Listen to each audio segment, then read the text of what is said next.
Friends, welcome to my new YouTube channel. ಎಲ್ಲರೂ ಹೇಗಿದ್ದೀರಾ? ನಾನು ಚೆನ್ನಾಗಿದ್ದೀನಿ. ಇವತ್ತು ಬಂದು ಸಂಡೇ ಬೆಳಗ್ಗೆನೇ ವ್ಲಾಗ್ ಸ್ಟಾರ್ಟ್ ಮಾಡ್ಕೊತಾ ಇದ್ದೀನಿ. ಈಗ ಟೈಮ್ ಬಂದು 9:30 ಆಗಿದೆ. ಸೊ ಇವತ್ತು ಬೆಳಗ್ಗೆ ಬೇಗನೆ ಇದ್ದೆ, ಆದರೆ ಸ್ವಲ್ಪ ಯೂಟ್ಯೂಬ್ದೇನೋ ಸ್ವಲ್ಪ ಕೆಲಸ ಇತ್ತು. ಸೊ ಅದನ್ನು ಹಾಗೆ ಮಾಡ್ಕೊಂಡು ಇದ್ಬಿಟ್ಟೆ. ಸೊ ನಾಷ್ಟ ಏನೂ ಮಾಡಲಿಲ್ಲ. ಈಗ ಮನೆಯೆಲ್ಲ ಕ್ಲೀನ್ ಮಾಡಿ ರೆಡಿ ಆಗಿದ್ದೀನಿ. ಈಗ ಇವತ್ತು ನಮ್ಮ ಮನೆಯವ್ರು ಕೆಲ್ಸಕ್ಕೆ ಹೋಗ್ತಾರಂತೆ. ಸೊ ಹಾಗಾಗಿ ಅವ್ರಿಗೆ ನಾಷ್ಟ ಮಾಡಬೇಕಲ್ವ ಬೇಗ. ಸೊ ಅದಕ್ಕೆ ದೋಸೆ ಹಸಿಟ್ಟಿತ್ತಲ್ವ, ದೋಸೆ ಹಸಿಗೆ ಚಟ್ನಿ ಮಾಡ್ತೀನಿ. ಮತ್ತು ನೆನ್ನೆ ಬೆಂಡೆಕಾಯಿ ಪಲ್ಯ ಮಾಡಿದ್ನಲ್ವ ಅದು ಇದೆ, ಅದನ್ನೇ ಹಾಕ್ಕೊಡ್ತೀನಿ. ಅವ್ರು ಅದನ್ನೇ ತಿಂದು ಹೋಗ್ತಾರೆ ನಾಷ್ಟಕ್ಕೆ. ಸೊ ದೋಸೆ ಹಸಿಟ್ಟು ಏನಾದರೂ ಮಿಕ್ಕರೆ ನಾವು ದೋಸೆನೇ ಮಾಡ್ಕೊಳ್ಳೋಣ. ಬನ್ನಿ ಫಸ್ಟ್ ನಮ್ಮ ಮನೆಯವ್ರಿಗೆ ಟಿಫನ್ ಮಾಡಿ ಅವ್ರನ್ನ ಕೆಲ್ಸಕ್ಕೆ ಕಳ್ಸೋಣ, ಆಮೇಲೆ ಮುಂದಿನ ಕೆಲಸ ನೋಡೋಣ. ನಮ್ಮ ಮನೆಯವ್ರಿಗೆ ದೋಸೆ ಮತ್ತು ಟೊಮೆಟೊ ಚಟ್ನಿ ಮಾಡಿಕೊಟ್ಟಿದ್ದೀನಿ.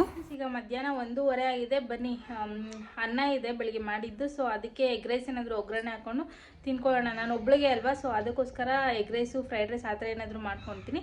ನಮ್ಮ ಮನೆಯವ್ರಿಗೆ ಏನಾದರೂ ಬಾಕ್ಸ್ ಕಟ್ಟಬೇಕಾದ್ರೆ ಮಾತ್ರ ನಾನು ಸಾಂಬಾರು ಮಾಡೋದು. ಈಗ ಒಬ್ಳಿಗೆ ಸಾಂಬಾರೆಲ್ಲ ಮಾಡ್ಕೊಂಡು ಕೂತ್ಕೊಳ್ಳೋಕ್ಕಾಗಲ್ಲ. ಸೊ ಅದಕ್ಕೆ ಬನ್ನಿ ಎಗ್ ರೈಸ್ ಮಾಡ್ಕೊಂಡು ತಿನ್ನೋಣ. ಇಲ್ಲಿ ಎಗ್ ರೈಸ್ ಮಾಡೋದಕ್ಕೆ ನಾನು ತೊಗೊಂಡಿರೋದು 2 ಮೊಟ್ಟೆ ತೊಗೊಂಡಿದ್ದೀನಿ. ಮತ್ತು ಈರುಳ್ಳಿ, ಕ್ಯಾಪ್ಸಿಕಮ್, ಕೊತ್ತಂಬರಿ, ಹಸಿಮೆಣ್ಸಿಕಾಯಿ, ಕರಿಬೇವು. ಕೊತ್ತಂಬರಿ, ಹಸಿಮೆಣ್ಸಿಕಾಯಿ, ಕರಿಬೇವನ್ನ ಇದಿಷ್ಟು ಮಿಕ್ಸಿಗೆ ಹಾಕಿ ಕೂಡ ಮಾಡ್ಕೊಳ್ಬೋದು, ಹಾಕ್ದಿರ ಕೂಡ ಮಾಡ್ಕೊಳ್ಬೋದು. ನಾನಿವತ್ತು ಮಿಕ್ಸಿ ಹಾಕ್ದಿರ ಹಾಗೆ ಮಾಡ್ಕೊಳ್ತಾ ಇದ್ದೀನಿ. ನೆಕ್ಸ್ಟ್ ಟೈಮ್ ಇನ್ನೊಂದ್ಸತಿ ಯಾವಾಗಾದರೂ ಮಿಕ್ಸಿ ಹಾಕಿ ರುಬ್ಬಿ ಎಗ್ ರೈಸ್ ಮಾಡೋದನ್ನು ತೋರಿಸ್ಕೊಡ್ತೀನಿ.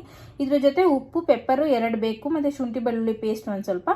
ಬನ್ನಿ ಈಗ ಮಾಡೋದು ಹೇಗೆ ನೋಡೋಣ. ಈಗ ಎಗ್ ರೈಸ್ಗೆ ಒಂದು ಬಾಣಲೆ ಇಟ್ಕೊಂಡು ಕಬಾಬ್ ಎಣ್ಣೆ ಹಾಕ್ಕೊಂಡಿದ್ದೀನಿ. ತುಂಬ ಜನ ಹೇಳ್ತಾರೆ ಎಗ್ ರೈಸ್ನ ಕಬಾಬ್ ಎಣ್ಣೆಯಲ್ಲಿ ಮಾಡಿದ್ರೆ ತುಂಬ ಚೆನ್ನಾಗಿ ಬರುತ್ತೆ ಅಂತ. ಟ್ರೈ ಮಾಡೋಣ ಅಂತ ಫಸ್ಟ್ ಟೈಮ್ ಮಾಡಿದೆ.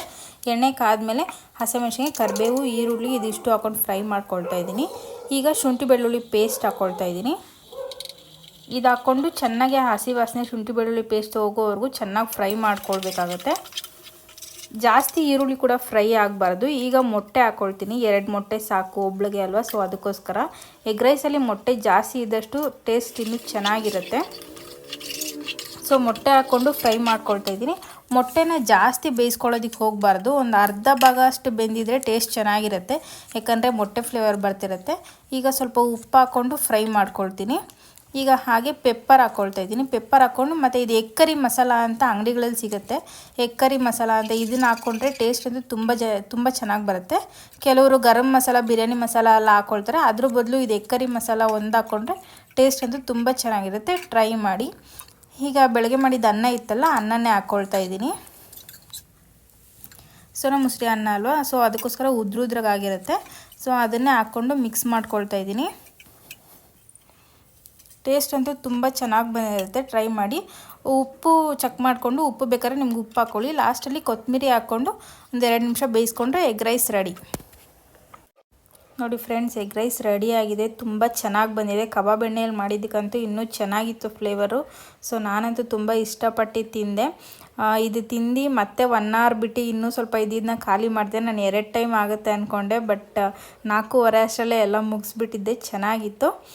ನೀವು ಟ್ರೈ ಮಾಡಿ ಒಂದ್ಸತಿ.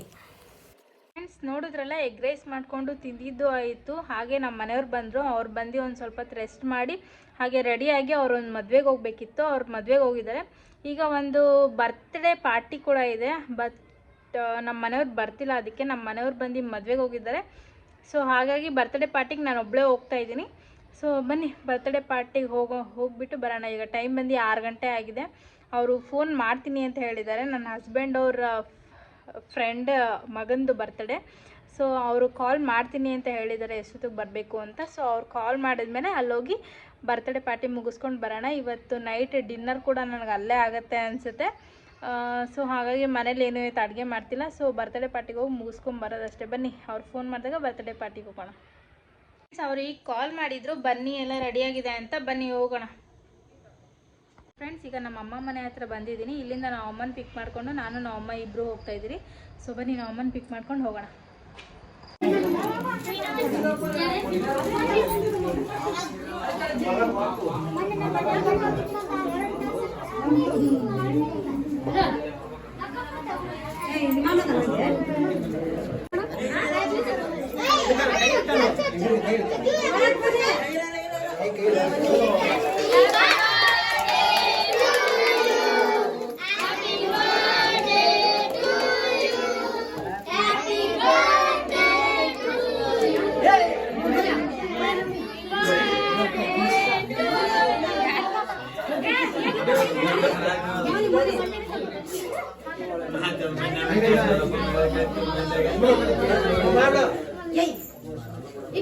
ಫ್ರೆಂಡ್ಸ್, ಇದು ನನ್ನ ಹಸ್ಬೆಂಡ್ ಅವ್ರ ಫ್ರೆಂಡ್ ಮಗನ ಬರ್ತಡೇ.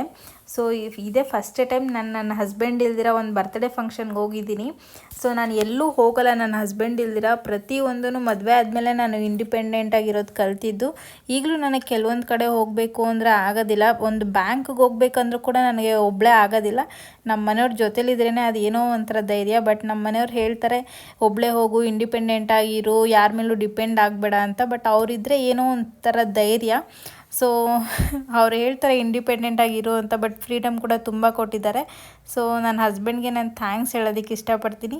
ಸೊ ಬರ್ತ್ಡೇ ಫಂಕ್ಷನಲ್ಲೇ ನಾನು ಊಟ ಕೂಡ ಆಯಿತು. ಊಟ ಮುಗಿಸ್ಕೊಂಡು ಮನೆಗೆ ಬಂದೆ. ಫ್ರೆಂಡ್ಸ್, ಈಗ ತಾನೇ ಬರ್ಡೇ ಪಾರ್ಟಿ ಮುಗಿಸ್ಕೊಂಡು ಮನೆಗೆ ಬಂದೆ. ನೋಡಿದ್ರಲ್ಲ, ಅಲ್ಲೇ ಊಟ ಕೂಡ ಮುಗಿಸ್ಕೊಂಡು ಬಂದೆ. ಸೊ ಮನೇಲೇನೂ ಅಡುಗೆ ಮಾಡ್ತಿಲ್ಲ. ಇವತ್ತು ಬೆಳಗ್ಗೆಯಿಂದ ನಾನು ಎಗ್ ರೈಸ್ ಬಿಟ್ಟರೆ ಮನೇಲಿ ಇವರೇ ಏನೂ ಅಡುಗೆ ಮಾಡಿಲ್ಲ. ದಿನಕ್ಕೆ ಒಂದು 3 ಥರ ಅಡುಗೆ ಆದರೂ ಮಾಡ್ತಿದ್ದೆ. ಬಟ್ ಇವತ್ತೇನೂ ಅಡುಗೆ ಮಾಡಿಲ್ಲ. ಸೊ ಹಾಗಾಗಿ ಇಷ್ಟೇ ಫ್ರೆಂಡ್ಸ್ ಇವತ್ತಿನ ವ್ಲಾಗು. ಸೊ ಇಲ್ಲಿಗೆ ಈ ವ್ಲಾಗ್ ಎಂಡ್ ಮಾಡ್ತಿದ್ದೀನಿ. ಪ್ಲೀಸ್ ಯಾರ್ಯಾರೆಲ್ಲ ವಿಡಿಯೋ ನೋಡ್ತಿದ್ರು ಸಬ್ಸ್ಕ್ರೈಬ್ ಮಾಡಿ, ಲೈಕ್ ಮಾಡಿ, ಶೇರ್ ಮಾಡಿ, ಹಾಗೆ ಕಮೆಂಟ್ ಮಾಡಿ. Thank you.